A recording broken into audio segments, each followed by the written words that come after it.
మహిళల అండర్ 19 ప్రపంచ కప్ లో అద్భుతంగా రాణించి టోర్నమెంట్ గెలుపులో కీలక పాత్ర పోషించిన గొంగడి త్రిషకు ముఖ్యమంత్రి రేవంత్ రెడ్డి ₹1 నజరానా ప్రకటించాడు. అండర్ 19 T20 వరల్డ్ కప్ సాధించిన టీం సభ్యులకు ఢిల్లీలో ఘన స్వాగతం లభించింది.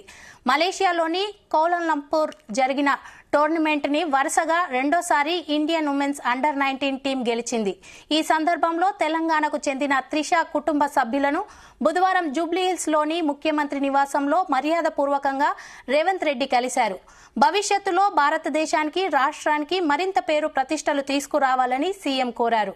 అలాగే తెలంగాణకు చెందిన ధృతి కేసరికి ₹10 లక్షలు ఇచ్చారు. టీం హెడ్ కోచ్ నౌషీన్ అల్ ఖదీర్, ట్రైనర్ శాలినికి ₹10 లక్షల చొప్పున చెక్ అందించారు.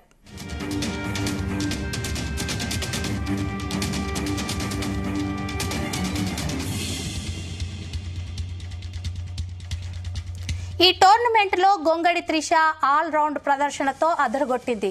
ఇండియన్ ఉమెన్స్ అండర్ 19 క్రికెట్ చరిత్రలో తొలి సెంచరీ సాధించిన ప్లేయర్ గాను రికార్డు క్రియేట్ చేసింది. టోర్నీలో అత్యధిక స్కోర్ రాణించిన జాబితాలోనూ త్రిష ముందంజలో ఉన్నారు. మొత్తం 7 ఇన్నింగ్స్ ఆడిన త్రిష 309 పరుగులు చేశారు. ప్లేయర్ ఆఫ్ టోర్నమెంట్ సైతం ఆమెకే దక్కింది.